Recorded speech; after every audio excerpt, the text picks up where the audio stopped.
Buenas noches, bienvenidas y bienvenidos a este nuevo diálogo que forma parte del segmento Academia Invisible de Sociotramas, el cual se transmite cada miércoles a través de nuestros diferentes canales de difusión. Les invitamos a seguir la página y estar pendiente de las novedades que tenemos por los próximos meses. La intención de Sociotramas es promover la democratización del saber, para lo cual ha implementado un proyecto de comunicación multimedia con enfoque académico y una revista científica y de difusión. El día de hoy tenemos una edición especial con un invitado que no requiere mayor presentación, pues es mundialmente reconocido por sus aportes a la lingüística y a la filosofía y por su activismo político. Se trata de Noam Chomsky, quien es profesor emérito en el Instituto Tecnológico de Massachusetts y considerado uno de los pensadores más importantes del mundo contemporáneo. A lo largo de la transmisión se irán compartiendo algunas ideas claves, tanto en inglés como en español, y si precisan la traducción simultánea, deben ingresar al link que se encuentra en la descripción y en el primer comentario en Facebook. Aunque las preguntas y opiniones y aportes se recibirán únicamente en la transmisión en vivo por Facebook y YouTube. Sin más que decir, damos inicio a este diálogo. Bienvenidos, bienvenidas, buenas noches. Professor Noam Chomsky is renowned for his work on linguistic theory and cognitive science. In recent years, however, he has dedicated his life to political activism. We appreciate your availability to participate in this space, and we welcome you with this question. What was the reason for this shift toward political reflection? What does this mean for academic world? And for you, what does this mean for you to change linguistics to political activism? Welcome, Professor. Well, for me personally, it was the other way around. I was a political activist long before I ever heard of linguistics. I grew up that way, so it's been part of my life ever since childhood. Long before I went to the university, learned that there's a field called linguistics, got interested in it, began to work, and there was no cognitive science at the time, but in developing the early period of what became cognitive science. But that was a later development, and it continues. Each side of my brain is functioning in one of them or the other. Thank you, Professor. Professor Chomsky, we are at a complex moment in human history.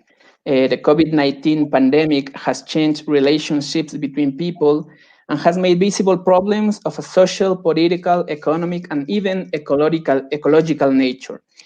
In this scenario, we have witnessed how initially in most countries the origin of the virus was disputed, but then the access to vaccines began to be disputed. Developed countries have more vaccines than poor countries in Africa or Latin America. An imaginary is being created about how in the United States, for example, people are almost begged to get vaccinated.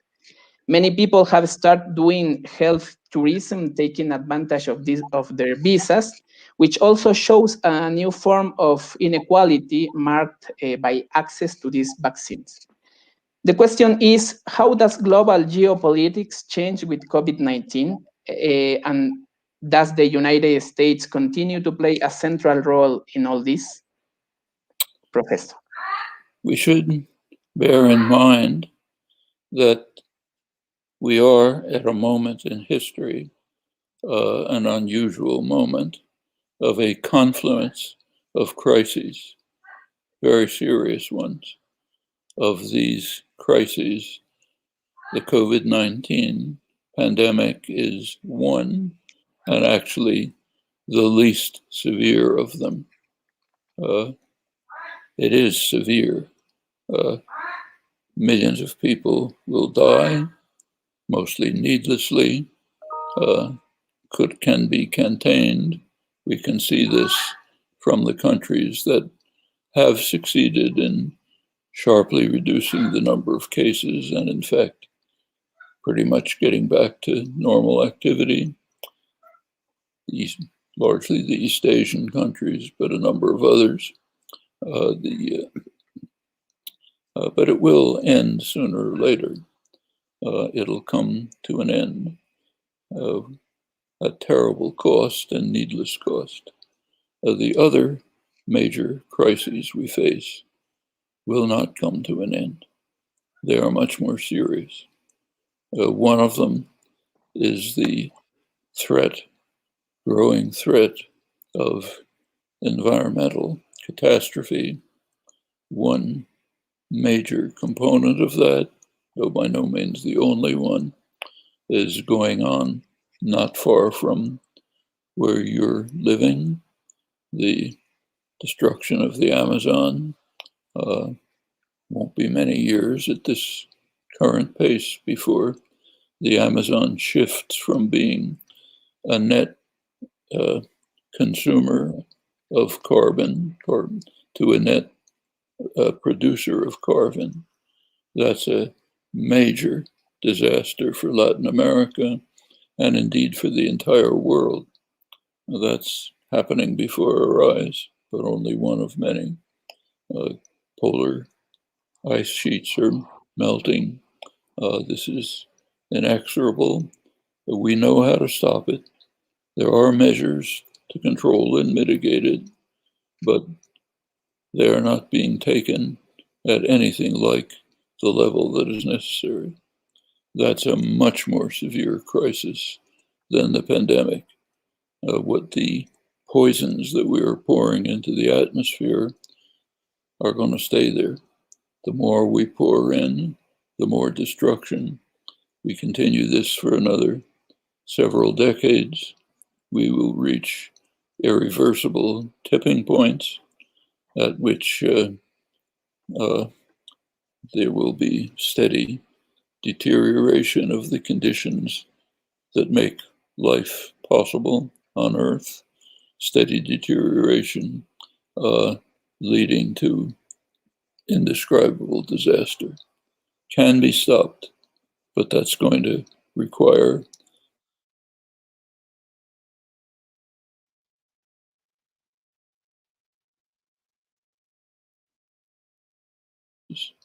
which is receiving much too little attention outside of the narrow sphere of those specialists and others specifically concerned with it. That's the threat, the growing threat of nuclear war. A nuclear war will be essentially a terminal war as far as human civilization, much of life is concerned.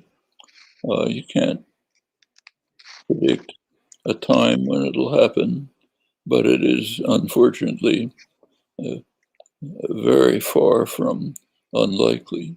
If you look at the record over the past 75 years, it's almost a miracle that we've survived the atomic age, and the threats are increasing severely. We're not doing anything about them. That's playing with fire. Those three we have at this moment in history. There is a confluence of threats to the survival of organized human life on Earth. The pandemic is one, threat of nuclear war is another, growing one, and the threat of environmental catastrophe is the third. Well, attention is focused on the COVID crisis, on the pandemic. That's understandable. That's the one that's immediately before us. The international reaction is exactly as you described. The rich countries are monopolizing the vaccines for themselves.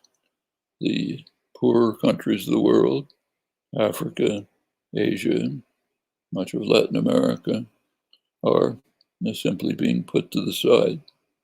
This is not only morally obscene, in fact savage, but it's also suicidal, and it's known to be suicidal. We learn a lot from that.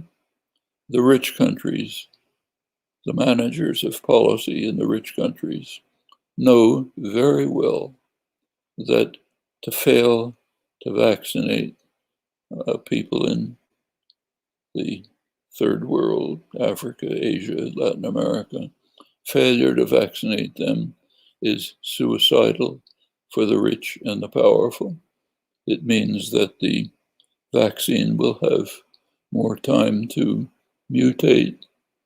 The virus, it's a complicated virus, lots of ways for it to mutate. More variants will arise. Very likely, some of them already are causing great difficulties. Some of them to come might be far more lethal, maybe beyond the range of vaccines that we know how to develop. So allowing this process to continue will ultimately lead back to the rich countries themselves. It's a suicidal as well as savage policy. Nevertheless, it's being pursued. So the United States happens to have substantial excess of vaccines. One reason is that the federal authorities have not yet authorized the use of the Oxford vaccine, the AstraZeneca vaccine. So it's storing up in warehouses. Is it being given to the poor countries that need it? No. In fact, the only step that has been taken is under Biden has been to give some of it to Canada, which already has stored vaccines beyond any possibility of its using them, and to Mexico. And the ones given to Mexico are basically part of a bribe to try to induce Mexico to violate international law by preventing miserable Central American refugees from reaching the borders of the United States to seek asylum. So in order to enlist Mexico in this disgraceful project of preventing the flight of refugees fleeing, in fact, from disasters that US played a major role in creating. In order to do that, we're bribing them with some vaccines. What about the countries that need it? It's not going to them. Actually, the European record is as bad or even worse. Well, this is pretty awful in itself, but it also provides a lesson about the more severe crises, like the environmental crisis. It means it's an indication of the inability of the leadership elements in the wealthy countries to join in a genuine internationalist project of dealing with the problem worldwide. We see this all the time. In a smaller scale, in the case of COVID, we saw it pretty dramatically early last year, 2020, when the COVID pandemic was just developing rapidly. As you will recall, at the beginning, there was a severe pandemic in northern Italy. Well, northern Italy is a fairly wealthy region. It's right to the north of Italy, a few kilometers north. There are two very rich countries, Austria and Germany, both of which had, at that point, fairly well handled the COVID crisis. More problems were coming, but at that point they had handled them. Wealthy countries. Right to the south of them is a major pandemic. They're all in the European Union. Did Germany and Austria provide aid to Italy during this period of crisis? Did they send doctors? Did they send medical supplies? No, they didn't. There isn't enough solidarity even to help out a country within the European Union directly to your south. Well, fortunately for Italy, they were able to appeal to the one country in the world that does have an internationalist commitment, Cuba, across the ocean, under the heel of the American US jackboot, crushed, oppressed, but able somehow to survive, and a genuinely internationalist country. So Cuba sent doctors to northern Italy to help out with the pandemic, as it's done in many other countries, including Latin America. They also received some medical assistance from China. Now, what this shows in miniature, and what is shown dramatically by the monopolization of vaccines, that we have not come anywhere near the level of international solidarity and mutual support, which are necessary to take care of all of the three major crises that we face. That's a very serious indictment of the cultures and societies of those with wealth and power, and it has to be overcome. All of the crises we face are international. They have no borders. There's no borders to the pandemic, to global warming. Threat of nuclear war, simply destroy everything, doesn't stop at borders. Now this has to be dealt with at an international level with a commitment to mutual support and mutual aid. And that level of civilization has to be achieved pretty soon. We don't have a lot of time. And what is happening in the COVID case is not very encouraging. There are aspects that are encouraging. There has been all over the world, often in the poorest communities, initiatives at mutual aid, support for people who need it, neighborhood committees forming to provide sustenance for people in trouble. All of this is encouraging, but that's at a local level. And at the national and international level, we're not seeing it. Now, that's the major challenge of the day.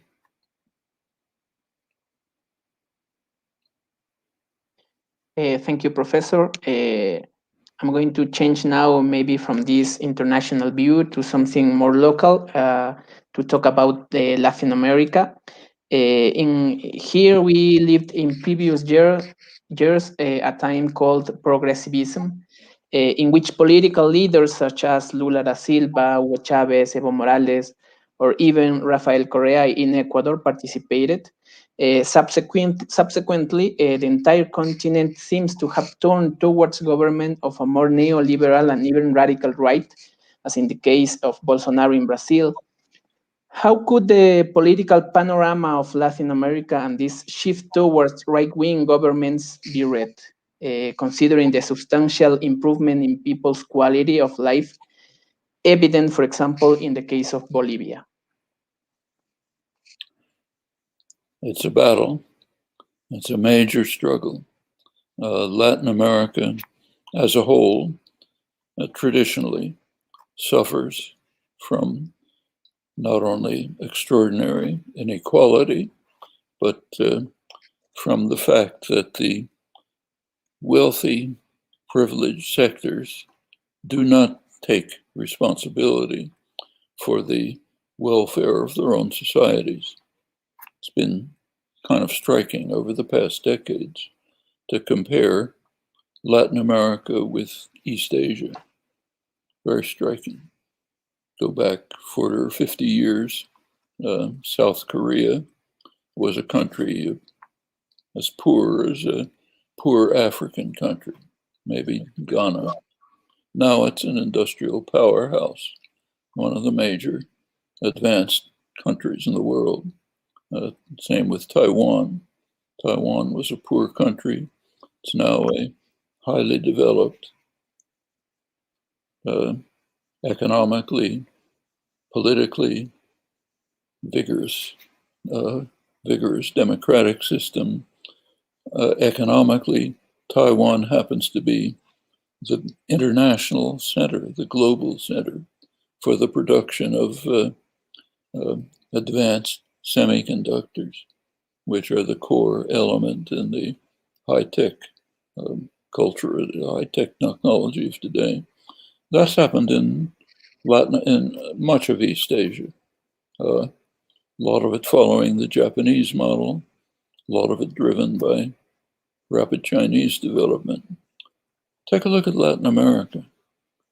Latin America has advantages far beyond East Asia. East Asia lacks resources. Latin America is rich in resources. Latin America has a rich, advanced culture. It has plenty of wealth, has a rich tradition, hasn't developed. It remains essentially, in economic terms, a kind of third world country. So, for example, Venezuela under Chavez did make significant developments in social inclusiveness, in raising great numbers of people from poverty and so on, but never succeeded in diversifying its economy. Venezuela became an oil-based economy a century ago.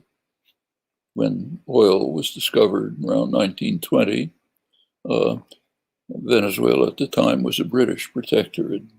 The Woodrow Wilson administration kicked the British out of Venezuela. It was too valuable to leave to the British. US took it over, turned it into essentially a petro-colony, entirely based on oil. It's remained so. Under the Chavez years, oil remained the base of the economy, about 95%. When oil prices collapsed after Chavez's death, the economy collapsed.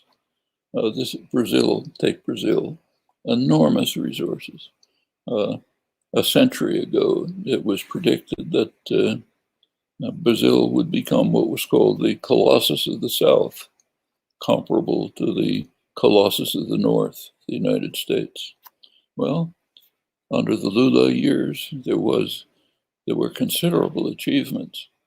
Actually, the World Bank, hardly a radical organization, did a major study of Brazil in 2016, a few years after Lula had left office, and it described the Lula years as the golden decade in Brazilian history, with enormous steps forward in overcoming poverty, inclusiveness, bringing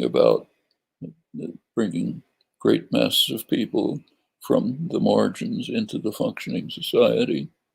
But notice that during this whole period, Brazil remained, and in fact even became more of a of an economy that produces primary products. It provides soy, iron, other primary products to China, other countries, and it imports Chinese manufactured goods. In fact, if you compare simply the import-export relations of Latin America to East Asia, there's a dramatic difference. In East Asia, the imports during this period were capital goods, and there was targeted investment to develop a highly advanced modern technological society. In Latin America, at the same time, the imports were mostly luxury goods for the wealthy, and the exports are primary products. That's part of the general failure of the Latin American societies to rein in and control the elite elements. As you know better than I do, they don't bother paying taxes, they export capital, they have a second home in the Riviera and send the children to Oxford and Cambridge, whatever it may be, but their responsibilities are not to their own society. Well, that's led to a backlash against the so-called pink tide. It's a constant struggle, dramatic struggle right now. In Colombia, there's a huge uprising, popular uprising against the repressiveness and terror of the right-wing state. Colombia should be one of the richest, happiest countries in the world. It has enormous resources, enormous wealth, tremendous advantages. It's socially and economically a wreck. You can run through the record throughout. Brazil, again, extraordinary inequality. Under the Bolsonaro years, it's become a complete disaster. It's couldn't even, I mean, I don't have to tell you what happened with COVID. It's a shocking story.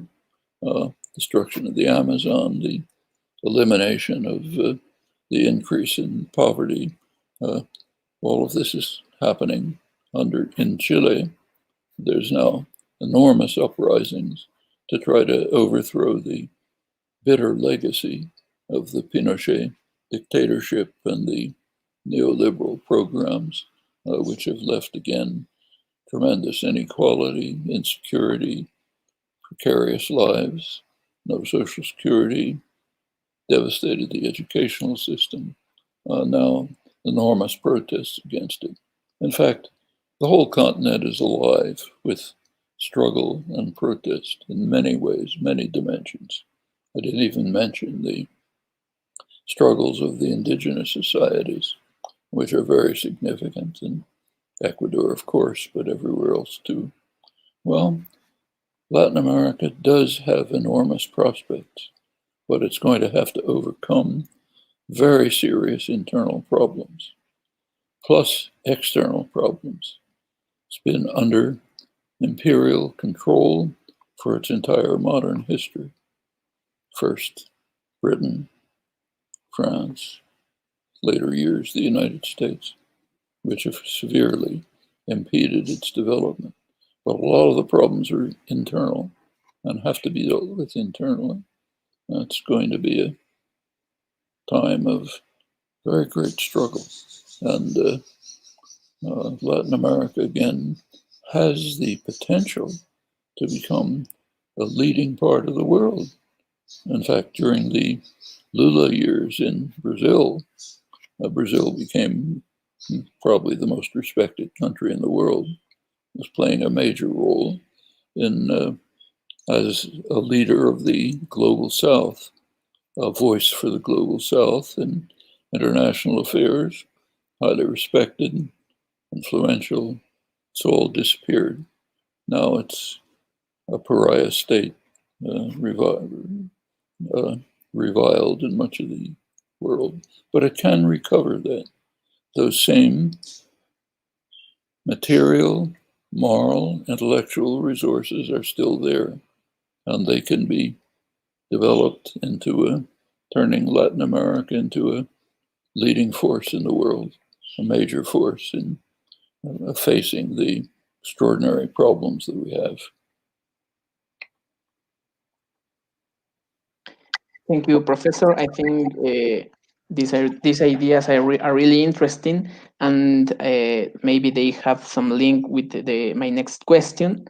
In fact, right now there are thousands of people protesting in Colombia, as you said, while the government repressed them with violence. And these protests in our countries, not only in Colombia, are still taking place despite the pandemic. And despite the fact that the population knows that the handling of the health crisis has been handled in the most irresponsible way. So it's like taking a risk in order to try to develop or doing something better for our countries. In Ecuador, our new president, a former banker, announced on the first day of his government that one of his central economic policies would be to implement free trade agreements. He requests support to join the Pacific Alliance, and he wants to continue the line of his predecessor in a very close work with the multilaterals, as of course with the IMF. I remember on one occasion having read an entire analysis that you made about the problems related to the importation of tomatoes in Mexico when this type of treaty was implemented. However, these are promoted as an alternative for product diversification and economic self-regulation, even knowing that they can have great effects on small producers. What would the current consequences of continuing with a free trade policy in small countries like ours? And what do you think is due to the insistence of the governments of the day to continue with the implementation of these types of policies, despite the fact that all the studies show that neoliberalism has failed in the region? Well, first of all, we should get rid of illusions and mythology. What's called free trade has very little to do with free trade. If you look at the Uruguay round that established the current World Trade Organization rules, had very little to do with free trade. In fact, a lot of it didn't even have to do with trade. One of the major elements of the World Trade Organization agreements finally signed in the 1990s by Clinton and other countries. One of the major elements is causing enormous suffering right now. That's the TRIPS component, so-called intellectual property. That was rammed. It's radically protectionist. It's radically opposed to free trade. It's a core component of the so-called free trade agreements. It was rammed through by a small group of lobbyists associated with the big pharmaceutical corporations, with mega media, mainly under the Reagan administration, then Clinton, then imposed in the international agreements, which broke radically with the historical tradition. The very high level of patent protection granted in these so-called free trade agreements did not exist before. In fact, if they had existed, England and the United States would never have developed. England and the United States, and then the other European countries, Japan, all developed by radically violating the principles that are imposed in the so-called free trade agreements. They didn't observe patents of the kind that are now imposed on the poor countries of the world. And we see this dramatically in the case of COVID. there's a struggle going on right now, a battle as to whether several countries of the South, primarily India and South Africa, have pressed very hard for development of what's sometimes called a people's vaccine. There's a lot of support for that in popular groups elsewhere. Big pharmaceutical corporations are trying hard to block it with the support of the major countries. A people's vaccine would allow, would essentially eliminate the protections, not only on the patent, but also on the manufacturing processes that develop them, so that other countries with the capacity to develop major pharmaceutical operations, they are many of them. India is one, Brazil's another, within South Africa, others would be able to manufacture on their own far greater number of vaccines to be able to overcome the crisis in the countries of the South. And there's a struggle going on, a major struggle right now, on whether to preserve the highly protectionist elements of the so-called free trade agreements at the cost of many lives throughout the world. It should be mentioned that the patents that are gained by the major pharmaceutical corporations and other major industrial corporations, those are very substantially based on work that is done in the public sector. So right now, for example, we're using computers, internet, satellites, and so on. Now they are a near monopoly of a number of major private corporations, Microsoft, Apple, and so on. But the basic research and development for decades, the creative, hard, risky work, mostly was done in the public sector. Taxpayer funding, research universities, government institutions, the basic technology behind the new vaccines, the mRNA technology was developed in the public sector, handed over to private corporations for profit and marketing. So if you take a close look at these free trade agreements, they're not free trade agreements. Now you can see it even more closely when you look at the details.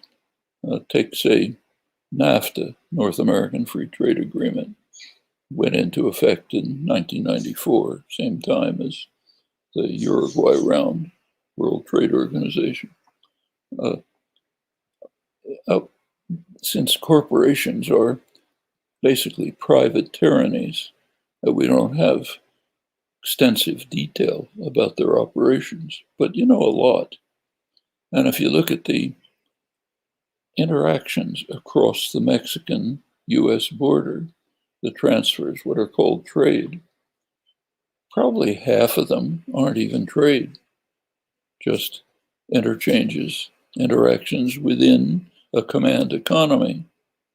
So for example, if General Motors, let's say, produces parts in Indiana in the United States, sends them across the border to northern Mexico, to a maquiladora to be assembled into a car, then sends it back to Los Angeles to sell the car. That's called trade in both directions. It's not really trade. It's interactions within a command economy. It's kind of like in the old Soviet Union. If parts were made in Leningrad and sent to Warsaw for assembly and sold in Moscow, we didn't call it trade. It did cross borders, but it was all within a general command economy. And a very high percentage of so-called trade is like that. It's not trade. On top of the highly protectionist elements, there's others which I won't talk about. And so First, when we talk about so-called free trade, first of all, dispel illusions. It's not free trade. It's a certain form of managed international interaction. Well, is it good or bad? That's a mixed story. There are some advantages to it. So you can gain by interaction across borders. If countries really closed themselves off, they'd be in trouble, all of them. They don't have the resources, very few. But so you have to decide what kind of international interaction should there be. Well, let's take a look at the East Asian example again. Taiwan, South Korea, the major ones. They were engaged in trade over the past 50 years, but a very special kind of trade. They imported capital goods under an industrial program of development. There was foreign investment, but it was targeted. You had to invest in places which, say, Taiwan wanted to develop. There was technology transfer, what's called robbery. If a company wanted to invest in Taiwan, South Korea, China would have to make some of its technology available.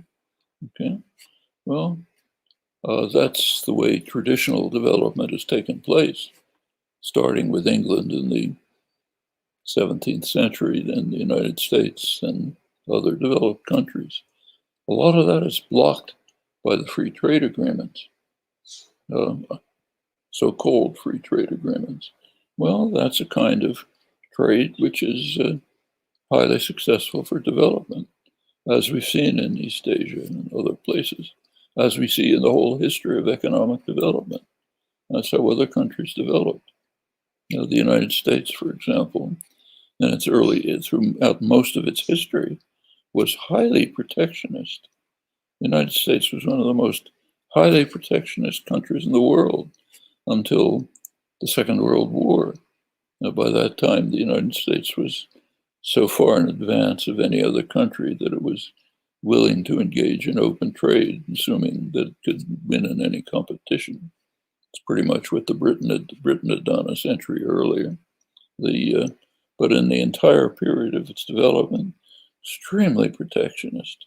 Meanwhile, it was taking higher British technology in early days in cotton manufacture, later in steel manufacture, and so on.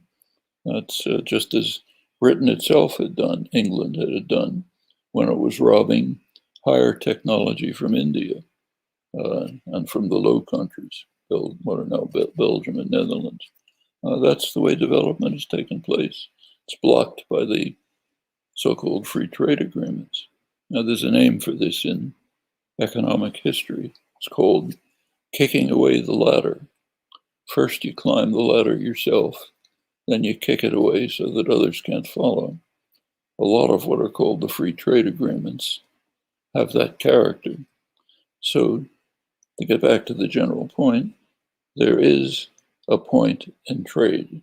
You can gain. There are ways to gain from trade, mutual gain, in fact, but you have to be very careful about it.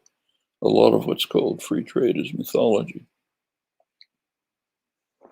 Thank you, Professor. Just one little question related to this final idea.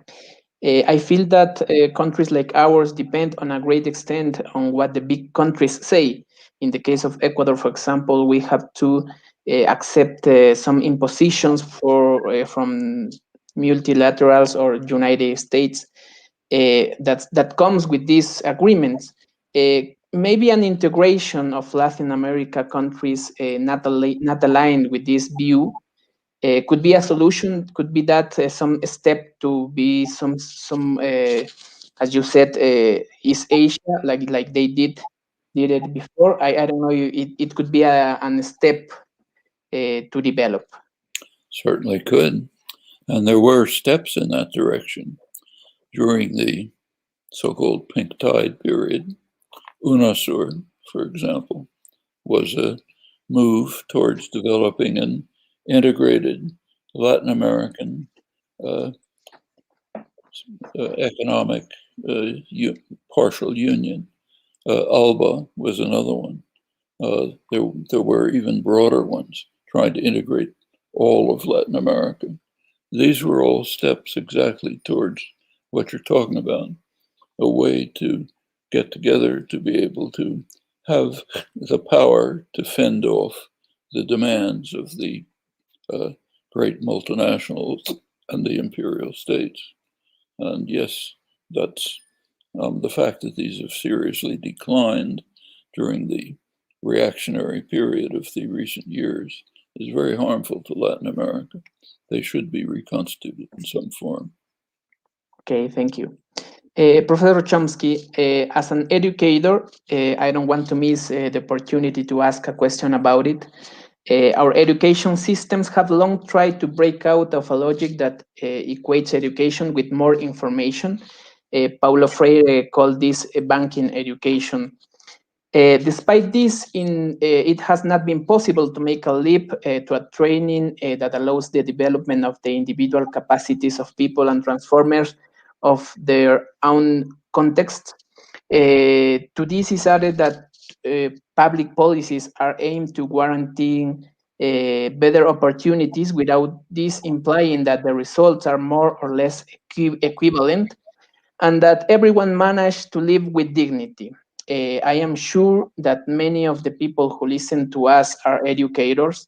So what would be your advice to promote a better education in our countries? Well, if you go back a couple of 100 years to the peak of the Enlightenment, there were many discussions about this issue. And two models were opposed to one another of education.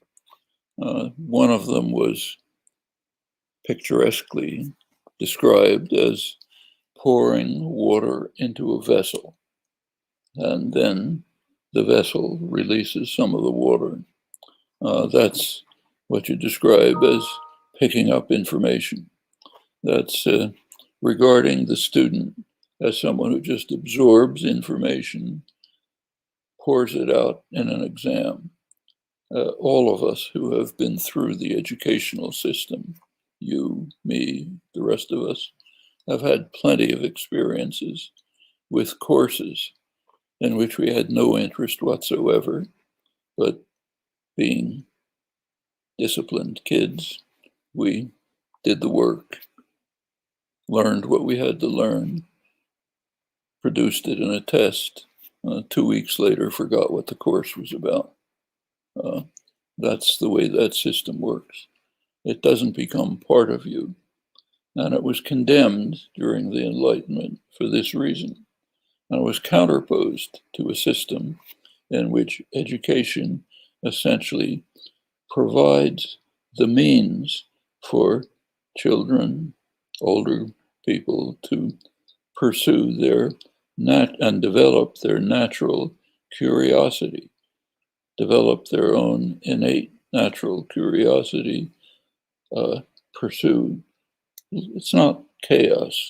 There's a structure laid out, but let the student pursue opportunities within the structure that's laid out. And then what you learn becomes part of you. You're essentially learning how to learn. You're discovering. Now, Paulo Freire, who you mentioned, carried this a step further. He said the student-teacher relationship should be an actual interaction. The teacher can learn from the student. There's an interactive process taking place in which the student is learning, how to discover, how to satisfy your curiosity, how to create and invent, and the teacher is learning from the experience that the student is undergoing and enriching the teacher's understanding at the same time. Now, I spent most of my life at the Massachusetts Institute of Technology, the greatest scientific university in the world. That's the way education was there. It was collaborative. It wasn't a matter of pouring water into a vessel. It was learning to discover. One of the world famous physicists at MIT was famous for telling his introductory courses, incoming students, that it doesn't matter what we cover in this course. It matters what you discover. What you discover will stay with you and lead you to move on. We can cover things and you could repeat them, but it wouldn't be part of you. It would have no effect. Well, these are two models of education. They can be pursued from kindergarten to graduate school, all the way.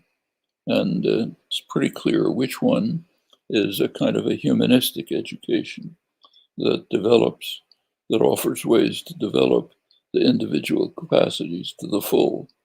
And that will also be not just individual enrichment, but also cooperative activity. Serious intellectual work is cooperative.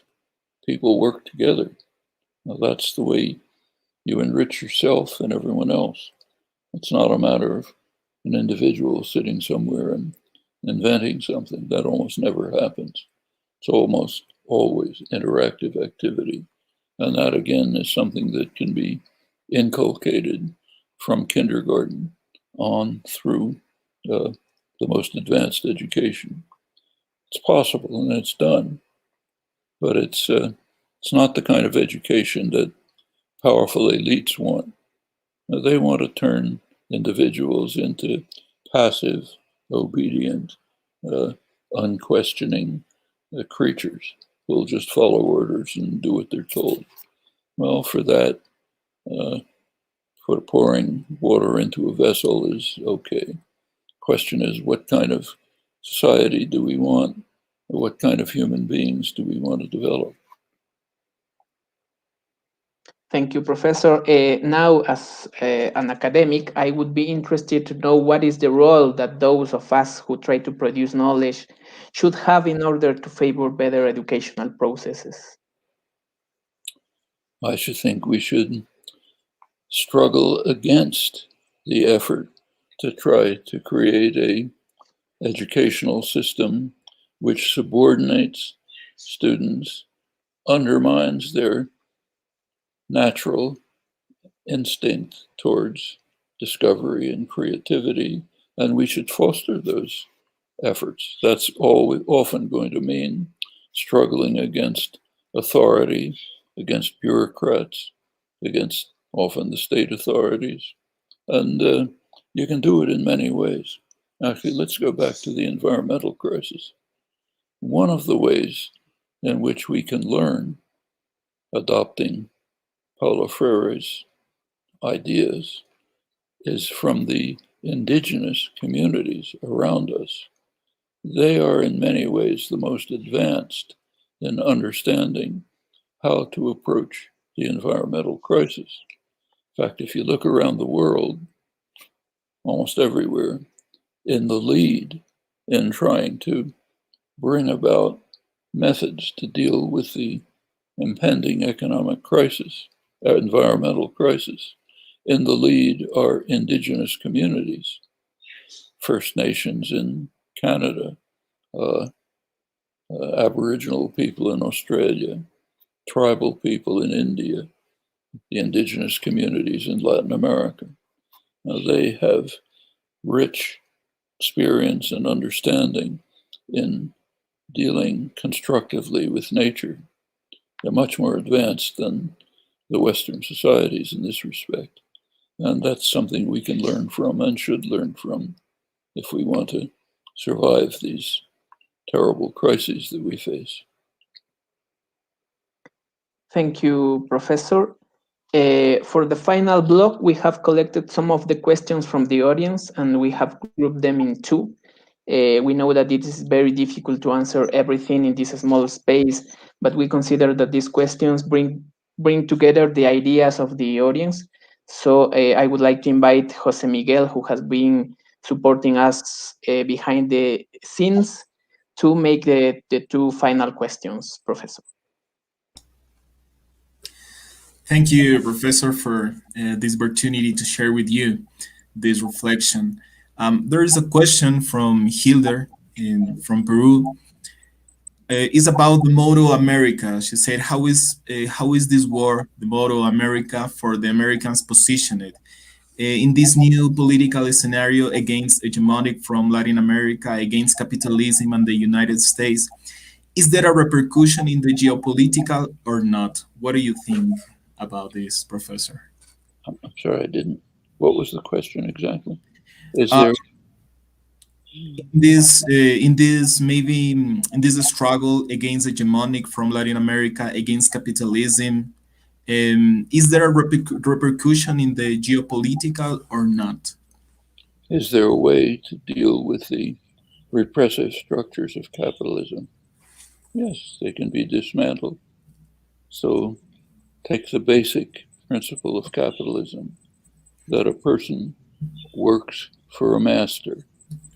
The basic idea of capitalism is that each person, almost every person, spends most of their waking hours following orders of a master. Well, for about 2,000 years of history, that was considered a total abomination. From classical Greece and Rome right through the 19th century, the idea that you would work for a master was considered a fundamental attack on human dignity and human rights.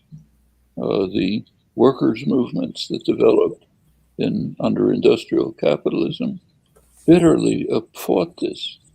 They wanted to develop a cooperative system, sometimes called a cooperative commonwealth, in which those who worked in the industrial enterprises would own and manage them, in which independent farmers would get together cooperatively and develop their own marketing, banking, other systems jointly. Major battles about that went right through the 19th century. Well, finally, private capital pretty much won, and it even won the ideological battle. So by now, the idea that you spend your life following the orders of a master is considered normal life. What else is there? Have to get a job. Now, it's not the way it was for 2,000 years. It's not the way it was in the early Industrial Revolution. Well, I think that can be recaptured, and it's already happening in many ways with self-managed enterprises, cooperatives, localism, and so on. I think we can undermine the basic core principle of capitalist autocracy simply on the basis of elementary principles that all of us understand, that you should be free, independent individual, not subject to a master. And one more question maybe is related to the word democracy. Now in the region, in Latin America, there is an idea in the current governments, in the right governments, of thinking about agreements. They maybe establish some agreements between or among powerful groups, and they call democracy to that. But what happens with the participation of people, of normal citizens in that idea of democracy? Well, what's called democracy is a little bit like what's called free trade. The word is easy to throw around, but you have to ask what the substance is. And if you look closely, it's much like what you described. So let's take what are called the most advanced democracies, United States and Europe. Take Europe, for example. The European Union has radically anti-democratic elements built into it. Part of the structure of the European Union is that major decisions about the nature of the economy, the nature of the society, are not made through parliaments. They're not made through elected organizations. They're made by bureaucrats in Brussels who are unelected. Famous Troika, European Commission, unelected. International Monetary Fund, obviously unelected. European Central Bank, that's the Troika, with the German banks looking over their shoulders and heavily influential in what they decide. That's where basic decisions are made. It's one of the reasons why throughout Europe you find growing anger, resentment, collapse of the traditional political parties, fringe elements developing, demagogues appearing, plenty of anger and resentment for good reasons.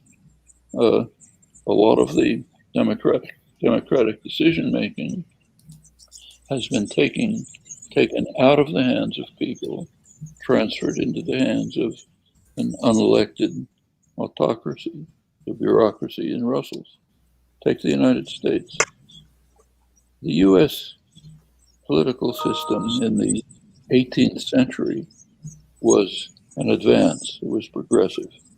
It deeply concerned the autocratic rulers of Europe who were terrified that this experiment in republicanism might spread. That was the 18th century.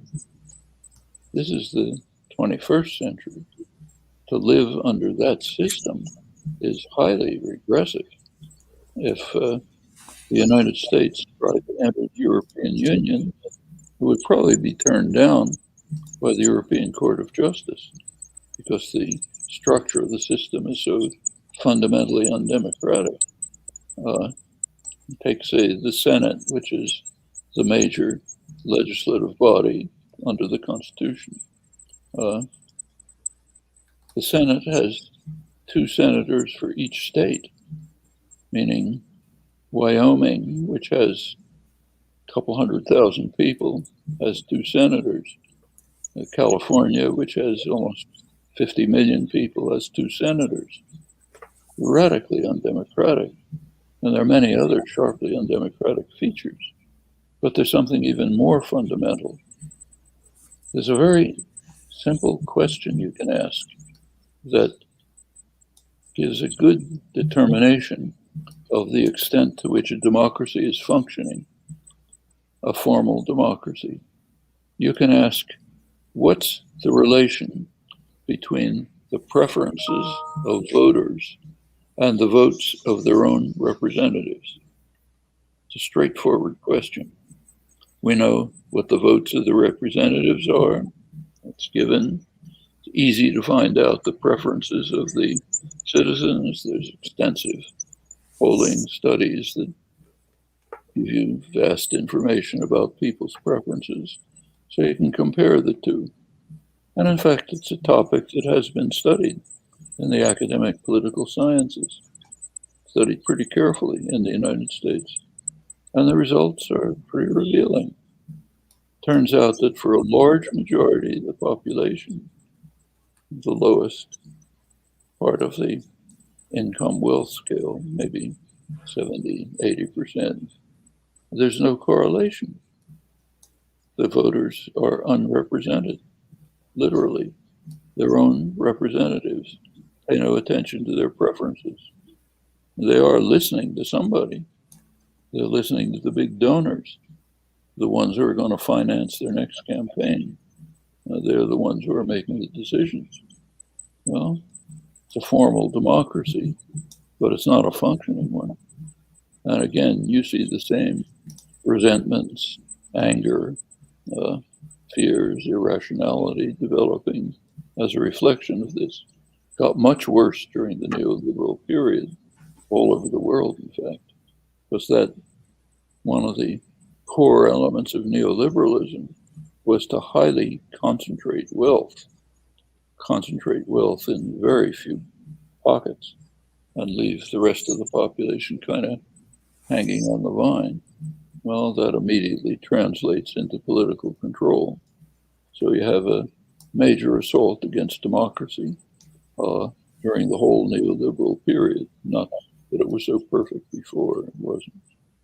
So these are the kinds of questions that have to be asked when you say, do we have a functioning democracy? It's not a matter of, can you go to the polls and push a lever? That's part of it, but only a small part.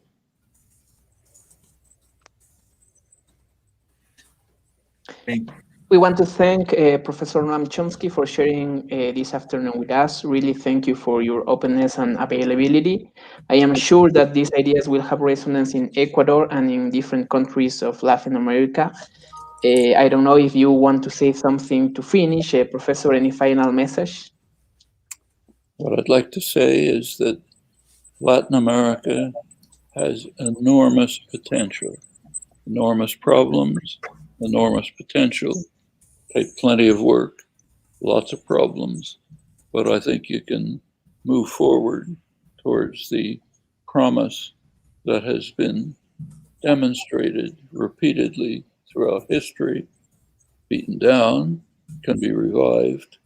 Latin American can move on to a very promising, exciting period. It'll be work. It's not going to happen easily, but it can be done. Thank you very much, Professor Noam Chomsky. And we finish with this dialogue. Daniela. Muchas gracias. Este ha sido el diálogo con el profesor Noam Chomsky, a quien agradecemos nuevamente por su disponibilidad de conversar con nosotros aquí en Sociotramas. La grabación del programa quedará tanto en Facebook como en YouTube y enseguida subiremos el video con la traducción simultánea del programa de hoy. Les invitamos a continuar siendo parte de Sociotramas y les esperamos el día miércoles 9 de junio en el diálogo con Boaventura de Sousa Santos, que vamos a hablar sobre el tema reinventar la emancipación social desde el sur en tiempos de COVID. Hacemos finalmente un llamado a formar parte de este proyecto y para mayor información visiten nuestra página www.sociotramas.org, en donde encontrarán todas nuestras propuestas para que sean parte de Sociotramas. Muchas gracias por acompañarnos el día de hoy y muchas gracias a las personas que están también detrás de toda esta organización. Hasta pronto.